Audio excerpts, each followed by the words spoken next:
ও দুনিয়ার মানুষেরা শোনো, তোমাদের সবাইকে সৃষ্টি করেছি এক পুরুষ এক নারী থেকে। আওয়াজ করে বলতে হবে পুরুষটার নাম কি? এবার আওয়াজ করে বলুন নারীটার নাম কি? মিন যাকারিন ওয়া উনসা, এক নারী এক পুরুষ থেকে তৈরি করেছি।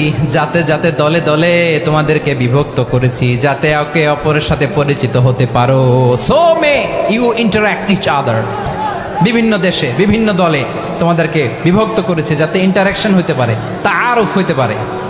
লিতাআরফু, যাতে তাআরুফ হয়, পারস্পরিক পরিচিতি হয়। তাহলে আমাদের অরিজিন এক। এই আয়াতটা যে কত powerful! This verse addresses the entire human being. অনেক আয়াতে আল্লাহ বলে ইয়া আইয়ুহাল্লাযীনা আমানু, ওহে মুমিনরা। অনেক আয়াতে আল্লাহ বলে ওহে মুসল্লিরা, ওহে মুমিনরা, ওহে বিশ্বাসীরা। কিন্তু এখানে আল্লাহ মুমিন মুসল্লি আস্তিক নাস্তিক ভেদে সবাইকে একসাথে অ্যাড্রেস করেছেন। আল্লাহ বলেছেন ইয়া আইয়ুহান নাস, ওহে মানব সকল।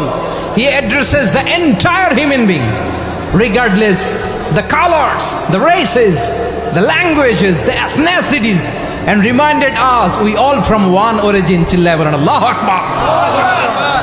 আল্লাহ বলেন তোমাদের সবাইকে বানিয়েছি এক পিতা আদম, এক মাতা হাওয়া থেকে। দলে দলে গ্রামে গ্রামে ছড়িয়ে দিয়েছি যাতে করে তোমরা পরিচিত হতে পারো।